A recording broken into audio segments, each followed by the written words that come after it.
Doctor صاحب یہ فرمائیے گا کہ تربیت اولاد قرآن و حدیث کی روشنی میں اگر ہم جاننا چاہیں تو اس پر کچھ کلمات ارشاد فرمائیے۔ بسم اللہ الرحمن الرحیم۔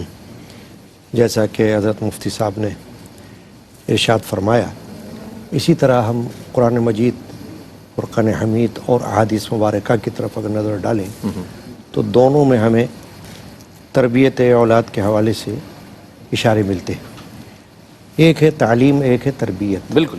بعض اوقات تعلیم تو ہو سکتی ہے، جیسے ہم اسکول، کالجز، یونیورسٹی میں حاصل کرتے ہیں، لیکن تربیت ممکن ہے کہ نہ ہو سکے۔ تو جب تک کہ تعلیم کے ساتھ ساتھ تربیت نہ ہو اس وقت اس تعلیم کا بھی وہ فائدہ نہیں ہوتا۔ ورنہ تو ایک بندہ جو کہ تعلیم کچھ بھی حاصل نہ کر سکا ہو لیکن تربیت اس کے ماں باپ نے کی ہو تو وہ بہت کچھ اچھا نام دنیا میں پیدا کر سکتا ہے، باوجود اس کے کہ وہ ان پڑھ ہوگا۔ اب قرآن مجید کا جہاں تک تعلق ہے تو سورہ لقمان ہمیں اپنے سامنے رکھنی چاہیے، بالکل 21ویں پارے کی، کہ اس میں حضرت لقمان نے اپنے بیٹے کو جو نصیحتیں کی ہیں وہ اللہ تبارک و تعالی نے آیات کی صورت میں بیان فرما دی۔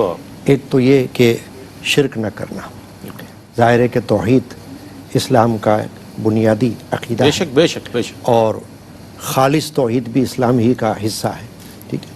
تو سب سے بڑی بات تو یہ کہ اولاد کو یہ بتایا جائے کہ ہمیشہ توحید پر قائم رہنا اور شرک کی طرف رخ نہ کرنا۔ پھر انہوں نے یہ فرمایا اپنی اولاد سے کہ زمین پر اکڑ کے مت چلنا۔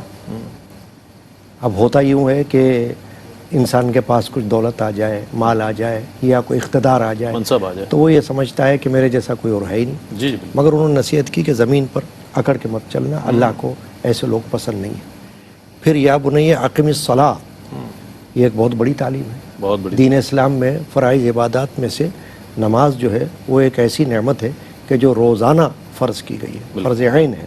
تو اس طرف اشارہ انہوں نے فرمایا اور نصیحت فرمائی کہ اس کو قائم رکھنا۔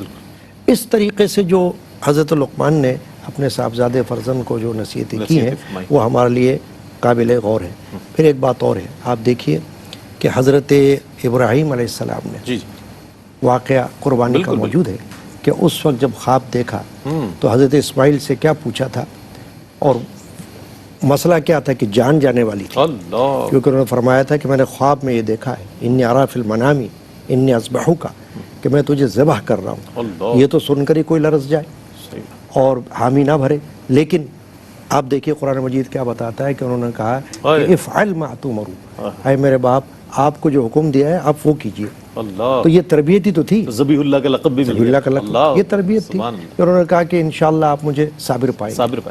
تو یہ تو قرآن مجید ہے۔ اس طریقے کا اور بہت سی آیات اشارے ملتے ہیں، اور جہاں تک احادیث مبارکہ کا تعلق ہے تو اس میں بھی قرآن سے ملتے جلتے ارشادات ہمیں ملتے ہیں۔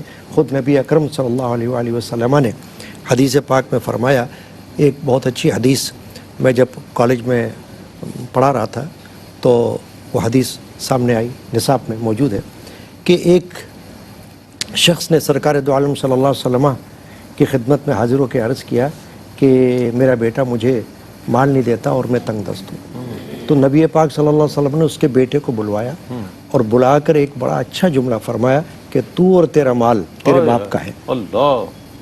اب آج کے معاشرے میں ہم دیکھتے ہیں بعض اوقات کہ ماں باپ اس وقت کہ جب اولاد جوان ہو جاتی ہے، کسی مرتبے پہنچ جاتی ہے، تو ماں باپ اگر کسی وجہ سے تنگ دست ہوتے ہیں، غربت کی حالت میں ہوتے ہیں، تو اولاد کا کام ہے کہ وہ ان کی خدمت کرے، مال سے بھی جان سے بھی، لیکن وہ توجہ نہیں کرتے۔